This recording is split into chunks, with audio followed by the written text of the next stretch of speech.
কথায় আছে, আপনার সাথে যদি এমন কোনো লোকের পরিচয় হয় যার সাথে পরিচিত হবার পর আপনার মনে হবে যে তিনি কোনোদিনই আপনার অপরিচিত ছিলেনই না, তাহলে বুঝতে হবে তিনি আপনার প্রিয় মানুষ হতে চলেছেন। আজকে আমাদের যিনি অতিথি, তিনি এমনই একজন মানুষ যার সঙ্গে কথা বললে দূরত্ব থাকে না, হৃদ্যতা স্বাভাবিকভাবেই গড়ে ওঠে। ব্যক্তিগতভাবে আমার অত্যন্ত প্রিয় একজন মানুষ এবং ছাত্রছাত্রীদের অবশ্যই প্রিয় মাস্টার মশাই, আমাদের আজকের অতিথি পদার্থবিজ্ঞানের শিক্ষক মাননীয় শ্রী বিনয় কৃষ্ণ বর্মন মহাশয়। বিনয় দা, নমস্কার। নমস্কার। আজকে আমরা বিনয়বাবুর কাছ থেকে অনেক বিষয় জানবো। ছাত্রছাত্রীরা প্রথম থেকে শেষ পর্যন্ত আমাদের এই অনুষ্ঠান মনোযোগ সহকারে দেখবে এবং আশা করি আমাদের যে আলোচনা এর থেকে তোমাদের অনেক প্রয়োজনীয় প্রশ্নের উত্তর তোমরা পেয়ে যাবে। তো মাস্টারমশাই, আমাদের প্রথম যে প্রশ্ন থাকবে যে এই যে পদার্থ বিজ্ঞান যে বিষয়টি ছাত্রছাত্রীরা পড়াশোনা করছে, অনেকে করছেও না, কিন্তু আমার প্রশ্ন হচ্ছে যে পদার্থ বিজ্ঞান যে বিষয়টি, এটা দৈনন্দিন জীবনে কতটা জরুরি একটি বিষয় এবং খুব সুন্দর কোশ্চেন সুমন। তো আমি প্রথমেই একটু ধন্যবাদ জানাই তোমাকে এত সুন্দর একটা প্রোগ্রাম করার জন্য এবং আমাকে এই প্রোগ্রামে ডাকার জন্য আমি তোমাকে ধন্যবাদ জানাচ্ছি। তোমার যে কোশ্চেনটা হলো যে পদার্থবিজ্ঞান দৈনন্দিন জীবনে কীভাবে আমাদের কাজে লাগে, তো বেসিক্যালি দেখতে গেলে যে একটা মানুষের শুরু থেকে ঘুম থেকে ওঠা থেকে শুরু করে সমস্ত কিছু কাজ বিজ্ঞানের সঙ্গে জড়িত। এবং বিজ্ঞান এমন একটা বিষয় যেটা প্রত্যেকটা সাবজেক্টের সঙ্গে প্রত্যেকটা সাবজেক্ট সম্পর্কযুক্ত। যেমন ধরুন আমরা ঘুম থেকে উঠেই চায়ের কাপ হাতে নিচ্ছি, তো চায়ের কাপেরটা টেবিলে রেখে দিলে একটু পরে দেখা ঠান্ডা হয়ে যাচ্ছে, অর্থাৎ গরম চাটা ঠান্ডা হয়ে যায় একটু পরেই, অর্থাৎ টেম্পারেচারটা কমে যাচ্ছে। তো কেউ যদি একটু ভাবে যে টেম্পারেচারটা কেন কমছে, তার মানে কি তাপ পরিবাহিত হয়ে যাচ্ছে, তাপ লস হচ্ছে। এটা কেন হচ্ছে, এটা আমাদের দৈনন্দিন জীবনে আমাদের লাগছে আমাদের। ঠিক। এবার ধরুন আমরা যখন রান্না করি, আমাদের মা মাসিরা রান্না করে যখন বাড়িতে, আমরা দেখতে পাই যে খাবার ঢেকে রান্না হচ্ছে। এটাও একটা বিজ্ঞানের কাজ, যে ঢেকে রান্না করা এবং না ঢেকে রান্না করা এর তফাৎটা কি। একটা জিনিস ঢেকে রান্না করলে খুব সুসিদ্ধ হচ্ছে, অর্থাৎ একটা বিষয়, অর্থাৎ স্ফুটনাঙ্ক বৃদ্ধি পাচ্ছে, আমরা চাপ বাড়িয়ে স্ফুটনাঙ্ক বাড়াচ্ছি, যার ফলে বিষয় তাড়াতাড়ি সিদ্ধ হচ্ছে, সুসিদ্ধ হচ্ছে। এই প্রত্যেকটা জিনিসই কিন্তু আমাদের বিজ্ঞানের সঙ্গে রিলেটেড আর কি। আমরা যদি তলিয়ে ভাবি সব কিছুর সঙ্গেই বিজ্ঞান জড়িয়ে আছে আমাদের, এইভাবে পদার্থবিজ্ঞানও জড়িয়ে আছে। অর্থাৎ এই যে জিজ্ঞাসা, প্রতিদিনের ঘটনার থেকে যে জিজ্ঞাসা আমাদের মনে জাগে, তার উত্তর পাওয়া যাচ্ছে এই বিজ্ঞানের মধ্য দিয়ে। ঠিক। এবং আপনি যে কথাটা বললেন যে একটা বিষয়ের সঙ্গে অন্যান্য বিষয়গুলো জড়িত থাকে, আমি এই সূত্র ধরেই একটি প্রশ্ন করতে চাইবো যে পদার্থ বিজ্ঞানের সঙ্গে ছাত্রছাত্রীদের দৃষ্টিভঙ্গি থেকে আমি প্রশ্নটা করছি, পদার্থ বিজ্ঞানের সঙ্গে গণিতের সম্পর্ক কতটা নিবিড়, গণিত বিষয়টি কতটা রিলেটেড এবং কতটা এসেনশিয়াল? খুব প্রাসঙ্গিক একটা কোশ্চেন এটা। তো আমরা এই যে সামনেই মাধ্যমিক রেজাল্ট হয়ে যাচ্ছে, তো অনেককেই দেখেছি যখন কম্বিনেশন নেয় আমাদের ফিজিক্স কেমিস্ট্রি বায়োলজি নিচ্ছে, ম্যাথটাকে ছেড়ে দিয়ে দিচ্ছে। তো ওরা জানেও না, আমরা বোঝানোর চেষ্টা করি যে কি ভুলটা করছে, যে ম্যাথমেটিক্স ছাড়া ফিজিক্স নিচ্ছে বা সায়েন্স নিচ্ছে, বায়ো সায়েন্স নিয়ে পড়াশোনা করছে, সে করুক, কিন্তু ম্যাথমেটিক্স ছাড়া ফিজিক্স কোনোভাবেই সম্ভব হয় না। অর্থাৎ আমাদের অঙ্কটা এমন একটা টুলস যে বিজ্ঞানের প্রত্যেকটা শাখায় এর প্রয়োজন আছে, এবং অঙ্কর সাহায্যে কিন্তু আমরা সমস্ত জিনিসগুলো আমরা বের করি। অর্থাৎ বিজ্ঞানের যা কিছু আছে তার অঙ্ক লাগবেই। কেউ যদি ভাবে আমি অঙ্কটাকে অ্যাভয়েড করে শুধুমাত্র এটা পড়বো, এটা অসম্ভব। অর্থাৎ তার অর্ধেকই জানা হবে না। তো এই তাত্ত্বিক পদার্থবিদ্যা বলুন বা আমাদের যে অ্যাপ্লিকেশনগুলো আছে, প্রত্যেকটাই কিন্তু অ্যাপ্লিকেশনগুলো অঙ্কের সঙ্গে অঙ্গাঙ্গিভাবে জড়িত। এই জন্য অঙ্ক লাগবেই আমাদের। তো এই বিষয়টাই আমি আরেকটা দৃষ্টিভঙ্গি থেকে প্রশ্নটা রাখছি যে ছাত্রছাত্রীরা অনেক সময় অনেক সিদ্ধান্ত নিতে ভুল করে ফেলে। তো এই ক্ষেত্রে আমি বলবো যে মাধ্যমিকে একটু শেষের দিকে হয়তো একটু ভালো স্টাডি করে একটু ভালো নম্বর ক্যারি করে ফেললো এবং সঙ্গে সঙ্গে সে সায়েন্স নিয়ে বসলো, বা সাবজেক্ট হিসেবে সে ফিজিক্স নিয়ে বসলো। তো সেই ক্ষেত্রে সাবজেক্ট নির্বাচনটা কতটা জরুরি কতটা গুরুত্বপূর্ণ এবং ফিজিক্স যে বিষয়টি সেটি যে সিলেবাস, মাধ্যমিকের যতটুকু তার সিলেবাস এবং উচ্চ মাধ্যমিকের সিলেবাস, তার পার্থক্যটা ভলিউমগত দিক থেকে বা অন্যান্য দিক থেকে কতটা পার্থক্য রয়েছে বলে মনে করেন? দেখুন, যে একটা শিশু যখন বড় হয়, সে তার মধ্যে কিন্তু বিজ্ঞান চেতনারা পারিপার্শ্বিক থেকে, সমাজ থেকে, বাড়ি থেকে বা সব জায়গা থেকে উঠে আসে। এই বিজ্ঞান চেতনা সবার প্রথম থাকতে হবে, যে আমি দৃষ্টিভঙ্গিটা বিজ্ঞানের সঙ্গে বিশ্লেষণ করা, যা কিছু ভাবছি বিজ্ঞানের নিরিখে চিন্তা ভাবনা, কেন হচ্ছে, কি হচ্ছে, কেন কেন ঘটছে বিষয়টা, এই অনুসন্ধিৎস মন থাকতে হবে। এটা যদি কারোর মধ্যে না থাকে তাহলে সে বিজ্ঞান তার জন্য নয়, প্রথম কথা বলবো। এবং তারপরে হচ্ছে কি, অঙ্ককে ভালোবাসতে হবে। অঙ্ককে এই কারণেই ভালোবাসতে হবে যে অঙ্ক এটা একটা টুলস, যে একে ছাড়া আমার বিজ্ঞান কোনোভাবেই এগোনো সম্ভব হবে না। সুতরাং অঙ্ককে ভালোবাসি না বা অথচ আমি ভয় পাচ্ছি, অথচ আমি ফিজিক্স নিয়ে পড়বো বা সায়েন্স নিয়ে পড়বো, তাহলে কিন্তু এটা একদম খুবই খারাপ সিদ্ধান্ত হবে। এবং দ্বিতীয় কোশ্চেন, তোমার সিলেবাসের বিষয়টা আসছি আমি, যে হ্যাঁ, অনেকেই হয়তো মাধ্যমিকে যা সিলেবাস আমরা জানি যে বইয়ের পাতার সীমিত করা আছে, এই বই বা আমাদের শেষের দিকে একটা পড়াশোনা করে ভালো রেজাল্ট করে ফেললো, কিন্তু আদতে কি বিজ্ঞানের ছাত্র সে? সেটা কিন্তু তাকে জানতে হবে। কারণ যখন সে মাধ্যমিক থেকে স্টুডেন্টরা উচ্চ মাধ্যমিকে পড়বে, ক্লাস 11-এ গিয়ে পড়বে, অর্থাৎ নদী থেকে একবার সাগরে গিয়ে পড়বে, সেখানে কিন্তু বইয়ের সাইজ, শুধু সাইজই না, কন্টেন্ট, বিষয়গুলো, সমস্ত কিছু বিষয় নিয়ে এত কিছু আছে, এগুলো কিন্তু আগে থেকে জানতে হবে, তারপরেই সিদ্ধান্ত নিতে হবে। এবং সবচেয়ে বড় বিষয় কি, সাবজেক্ট কোনো বিষয়ই খারাপ না বা কোনো বিষয়ই ব্যাপারটা না, ব্যাপারটা তোমার ভালো লাগা, একদম তুমি কোন বিষয়টাকে ভালোবাসো, অন্তর থেকে ভালোবাসো, এবং সেই দিকেই আগানো উচিত। এবং গার্জিয়ানদের এবং অভিভাবকদের যারা শুনছেন তাদের প্রত্যেককে আমি বলবো যে আপনারা চাপিয়ে দেবেন না কোনো ছাত্রদের, আপনারা জানুন আগে আপনার ছেলে মেয়ে কোনটাকে ভালোবাসে, সেই দিকেই যাতে ও ভবিষ্যতে যেতে পারে সেটাই সাহায্য করা। যারা সিদ্ধান্ত নিয়ে ফেলে এবং পড়াশোনা শুরু করে, এবং সবার ক্ষেত্রে আমি বলছি, সাধারণভাবে ফিজিক্স নিয়ে যখন পড়াশোনা শুরু হয় উচ্চ মাধ্যমিক স্তরে গিয়ে, মূলত কারণ আমরা জানি মাধ্যমিক লেভেলে খুবই কম, সীমিত, সেখানে যখন ফিজিক্স নিয়ে পড়াশোনা শুরু হয়, মূলত ঠিক কোন জায়গাগুলোতে ছাত্রছাত্রীরা প্রথম হোঁচট খেতে শুরু করে বা কমন সমস্যার জায়গা কোনটা? কমন সমস্যা কি, শুরু থেকেই অনেকেই আছে কি, এই মুখস্থ বিদ্যার উপর নির্ভরশীল স্টুডেন্ট আছে, তারা সবকিছু কি মুখস্থ করে নেব বা একটু দেখে নেব, মেমোরাইজ করে নিয়ে পরীক্ষা হলে লিখে দিয়ে আসি, নাম্বারটা পেয়ে যাবো, গাড়ি করবো, হয়তো নাম্বার পেয়েও গেল। কিন্তু এই প্রত্যেকটা স্টেপ বাই স্টেপ বিজ্ঞানের প্রত্যেকটা ধাপে তাকে অনুসন্ধিৎস মন, যে কেন হলো, এই লাইন থেকে এই লাইন কেন আসলো, এই স্টেপটা কেন আসলো, এই বিষয়টাকে বিশ্লেষণী ক্ষমতা যদি তার মধ্যে না থাকে, তাহলে কিন্তু সে এগোতে পারবে না, বেশি দূর এগোতে পারবে না। এটাই হচ্ছে বিষয়, যে আমাকে জানতে হবে এবং বিষয়ের গভীরে যেতে হবে। এবং এই গভীরে যাওয়ার যে প্রবণতা যার মধ্যে আছে বা টেন্ডেন্সি আছে স্টুডেন্টদের মধ্যে, তারাই বিজ্ঞানে থাকতে পারবে।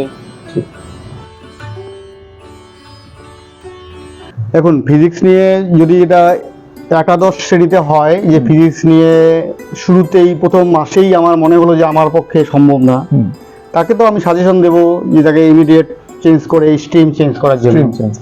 এবং সেটা যদি সম্ভব না হয়, রেজিস্ট্রেশনটা হয়ে গিয়েছে অলরেডি, তাহলে তাকে জানতে হবে যে আমার একটা পার্ট আছে ফিজিক্যাল সায়েন্স, ফিজিক্সের পার্টটা আছে, একটা থিওরি, একটা ম্যাথমেটিক্স পার্ট আছে, এবং প্রত্যেকটা কোশ্চেনের সঙ্গে থিওরি এবং ম্যাথমেটিক্স পার্টটা জড়িত।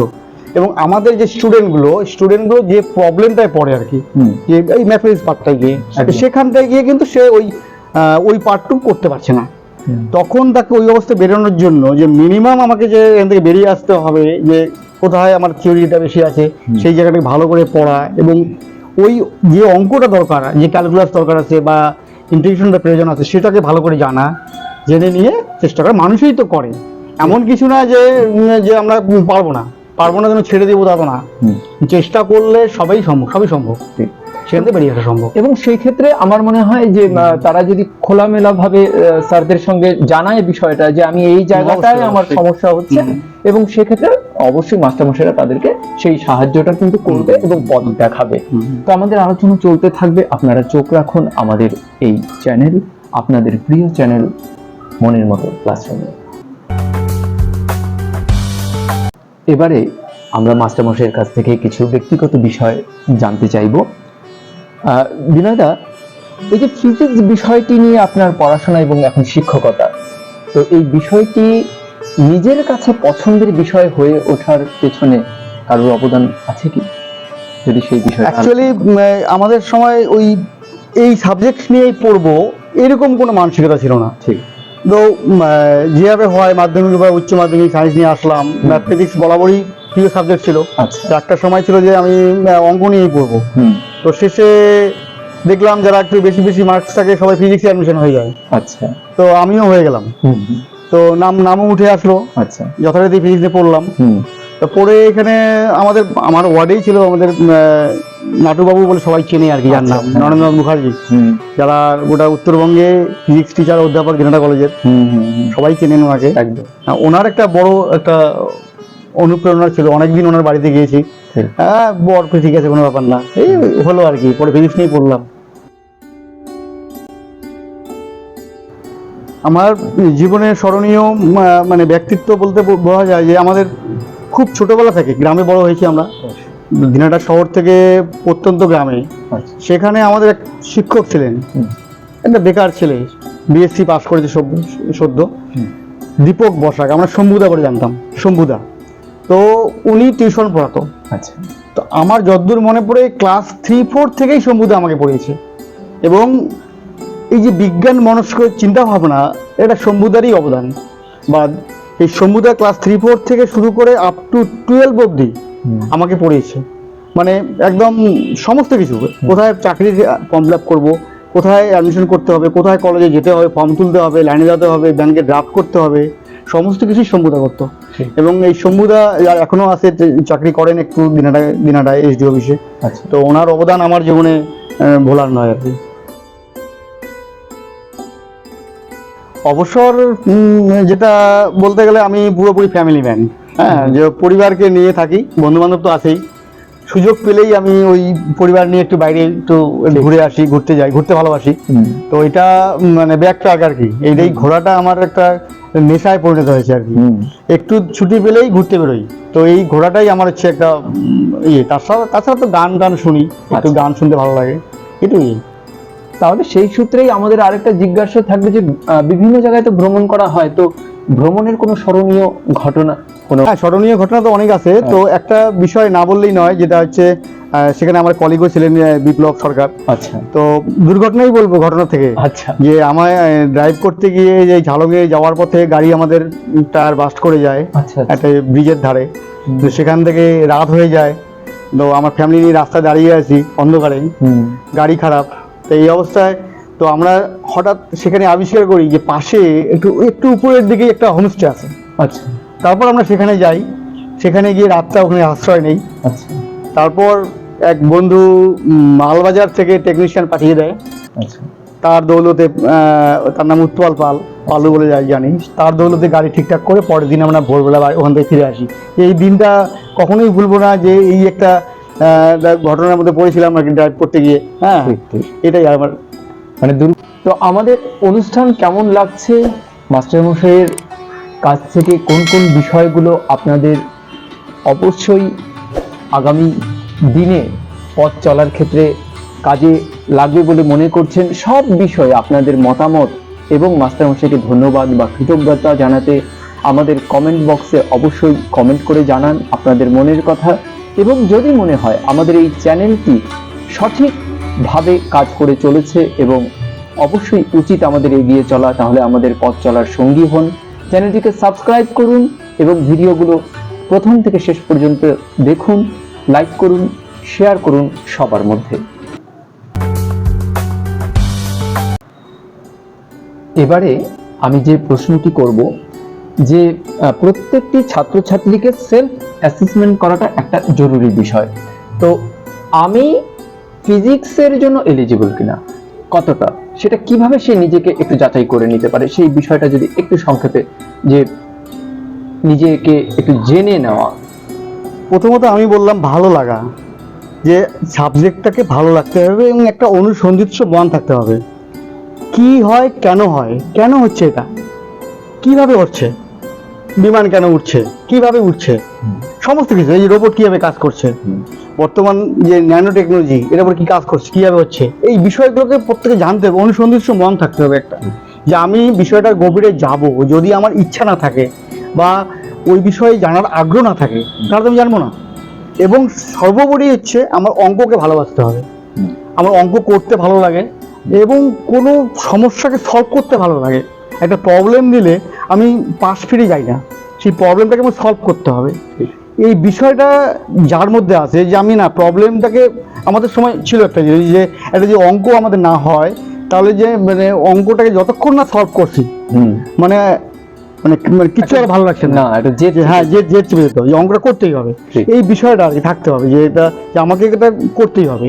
এই বিষয়টা যাদের মধ্যে আছে যে সে কিন্তু যে কোনো হার্ডের প্রবলেম সলভ করে দিতে পারে, এটাই বিষয়। এবং ছাত্রছাত্রীদেরকে তাদের কাছে ফিজিক্স সাবজেক্টটিকে পছন্দের করে তোলার ক্ষেত্রে মাস্টারমশাইরা কি কি পদ্ধতি অবলম্বন করতে পারেন? প্রথমত শুরু একদম শৈশব থেকেই মানে একটা বিজ্ঞান চেতনা একটা শিশুর মধ্যে বা ছাত্রছাত্রীদের মধ্যে হঠাৎ করে চলে আসে না। আর এই বিজ্ঞান চেতনাটা শুরু হয় অনেক আগের থেকে, একদম ছোট থেকেই বিজ্ঞান চেতনাটা মানুষের মনের মধ্যে ঢুকে যেতে হবে, যে বাচ্চাবেলায় সূর্যগ্রহণ চন্দ্রগ্রহণ কেন হচ্ছে, এই বিষয়গুলো সেখান থেকে যখন সে কারণ অনুসন্ধান করবে অটোমেটিক্যালি শেষে ফিজিক্সে চলে আসবে, যে বিষয়টা আমাকে রামধনু কেন হচ্ছে, ঠিক আছে, রামধনু হচ্ছে, বৃষ্টির ফোঁটা গোলাকার কেন হচ্ছে, জলের ফোঁটা গোলাকার নয় ছড়িয়ে যেতে পারতো, সেটা হচ্ছে কেন। এই বিষয়টা যখন সে কোশ্চেন করতে শিখবে, নিজেকে কোশ্চেন করবে, সে এই কোশ্চেন করলেই সে উত্তর খোঁজার চেষ্টা করবে, এবং উত্তর খোঁজার চেষ্টা করলে কিন্তু সে ফিজিক্সের দিকে ধাবিত হবে আলটিমেটলি। আচ্ছা, তো এই বিষয়টা হচ্ছে আমাদের সমস্ত জিজ্ঞাসুর উত্তর, সেটা অনুপরমাণু থেকে শুরু করে বিশ্ব ব্রহ্মাণ্ড, এই বিষয় যে আমাদের যে বিশাল নলেজ একটা ঘুরে বেড়াচ্ছে ওটা বিশ্ব বিজ্ঞান কি করে, বিজ্ঞান মূলত কি হচ্ছে, একটা আমাদের সমস্ত কিছু একটা সিস্টেমে চলে, সেই সিস্টেমটাকে খুঁজে বের করা বিজ্ঞানের কাজ, সেটাই খুঁজে বের করে বিজ্ঞানীরা, যে এই যে নিউটনস ল বা কোয়ান্টাম মেকানিক্স সমস্ত কিছু এই খুঁজে বের করারই বিজ্ঞানের কাজ, এবং এই খুঁজে বের করার অনুসন্ধিৎস মন থাকতে হবে, তবেই সে ফিজিক্সকে ভালোবাসবে, আদারওয়াইজ হবে না। মাস্টারমশাইদের সেই জায়গাটাতেই কাজ, যে ছাত্রদের মনে সেই প্রশ্নগুলো জাগিয়ে তোলা অবশ্যই, এবং তারা যেন সেই অনুসন্ধিৎস মনটা তাদের তৈরি হয়, ওরা যেন চারপাশ থেকে সেই প্রশ্নগুলোকে জিজ্ঞাসা করার যে প্রবণতা সেটা যেন তাদের মধ্যে গড়ে ওঠে। এবং অবশ্যই প্রত্যেকটি প্রশ্নের উত্তর মাস্টারমশাইরা তাদেরকে দেবেন, যাতে করে তাদের সেই উৎসাহটা এবং সেই প্রশ্নের উত্তরগুলো তারা যেন পেয়ে যায় এবং সেই আনন্দটা পায়। নেক্সট একটু টেকনিক্যাল একটা প্রশ্ন করব, যারা ফিজিক্স নিয়ে পড়াশোনা করছে এবং ভালো নম্বর পেতে চায়, আমরা জানি অঙ্কে অনেকটা একদম 2+2=4 একই উত্তর হবে, সেক্ষেত্রে ফুল মার্কস পাবে। তো ফিজিক্সের ক্ষেত্রে তো সেরকমটাই কি, নাকি একটু অন্যরকম? মানে ওভারঅল একটা স্টুডেন্ট ভালো নম্বর পেতে গেলে তাকে টেকনিক্যালি কি কি বিষয়গুলো মাথায় রেখে উত্তরটা করা উচিত? দেখো, এখন প্রথমত কোশ্চেনটা ভালো করে পড়ে বুঝতে হবে ঠিক এক্স্যাক্ট কি চেয়েছে আমার কাছে, যে কি কোন জিনিসটা চেয়েছে, সেই জিনিসটার দিকে আমার উত্তরটা করতে হবে, এবং তার সঙ্গে রিলেটেড ম্যাথমেটিক্যাল ইকুয়েশন, সেই ইকুয়েশনটা লিখবো, সেটা কোথা থেকে পাই আমরা ইকুয়েশনটা, এটা বয়েলের সূত্র থেকে পাচ্ছি, বা চার্লসের সূত্র থেকে পাচ্ছি, বা নিউটনের দ্বিতীয় গতিসূত্র থেকে পাচ্ছি, কোন ইকুয়েশন শুরু করতে হবে। তারপরে দেখতে হবে যে আমরা যখন প্রবলেম সলভ করবো, আমাদের ইউনিটে যে স্টুডেন্টগুলো ভুল করে, একটা সিজিএস ইউনিট আছে, একটা এসআই ইউনিট আছে, এই দুটো গুলিয়ে ফেলছে, এই সিজিএস ইউনিট এসআই ইউনিট দুটো সেম ইউনিটে আছে কিনা, এগুলো দেখার পর এখন তো উচ্চ মাধ্যমিক লেভেলে আমরা ক্যালকুলেটর নিয়েই বসতে পারি, এবং সুতরাং ক্যালকুলেশন ভুল হওয়ার কোনো সুযোগ নেই।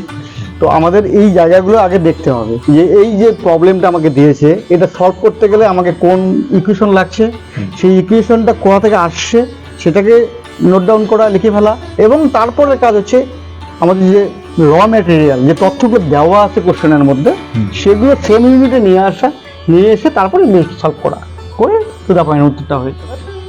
প্রয়োজনের অতিরিক্ত লিখেও কোনো লাভ নেই এবং ভুল লিখলেও কোনো লাভ নেই। অতএব প্রশ্নটাকে ভালো করে বোঝা, এটা আমাদের প্রাথমিক ছাত্রছাত্রীদের প্রাথমিক কর্তব্য। মাথা ঠান্ডা রেখে আগে প্রশ্নটা বোঝা এবং খুব অল্প সময়ের মধ্যে একটা প্ল্যানিং করে নেওয়া যে আমি উত্তরটা কি করে করব। ঠিক, তো যাই হোক, আমরা আলোচনা আজকে এখানেই শেষ করব। তো শেষ করবার আগে মাস্টারমশাইয়ের উদ্দেশ্যে জানাব যদি আপনার ছাত্রছাত্রীদের উদ্দেশ্যে শেষে কিছু বলার থাকে। আমার বলা হচ্ছে, যেটাকে পড়ো না কেন ভালোবেসে পড়ো, সাবজেক্টটাকে, বিষয়টাকে ভালোবেসে পড়ো এবং বিষয়ের গভীরতা এটাকে বাড়াতে হবে। এবং এটাই হচ্ছে এখনকার দিনে জিনিস, যে ডিগ্রি দিয়ে বা শুধুমাত্র মার্কস দিয়ে কোনো কিছু হয় না। এখন সমস্ত জায়গায় দেখা যাচ্ছে ইঞ্জিনিয়ারিং বা সমস্ত জায়গায় বড় বড় কোম্পানিরা ওরা কিন্তু নিজেরা একটা আলাদা এন্ট্রান্স নিচ্ছে একটা, সেখানে তুমি কত ডিগ্রি পেয়েছো, কত মার্কস পেয়েছো সেটা বিবেচ্য নয়। এই জন্য তুমি সাবজেক্ট যদি ডেপথ তৈরি না করতে পারো তাহলে কোথাও সফল হওয়া যাবে না। এই জন্য সাবজেক্ট ডেপথ তৈরি করতে হবে, তাহলে সাফল্য অবশ্যই আসবে। এবং সেটা সব সাবজেক্টের অবশ্যই, যার সব যেটা subject-এর প্রিয় সাবজেক্ট অবশ্যই। ঠিক। তো আজকের এই আলোচনা আপনাদের কেমন লাগলো অবশ্যই আমাদের কমেন্ট বক্সে কমেন্ট করে জানান। আপনারা সবাই ভালো থাকুন, সুস্থ থাকুন, সুস্থ রাখুন। আশা করছি আগামী রবিবার আবার কোনো গুণীজনের সঙ্গে আমাদের দেখা হবে, সাক্ষাৎ হবে। সাক্ষাৎকার অনুষ্ঠান চলতে থাকবে। সঙ্গে থাকুন, ভালো থাকুন, শুভরাত্রি।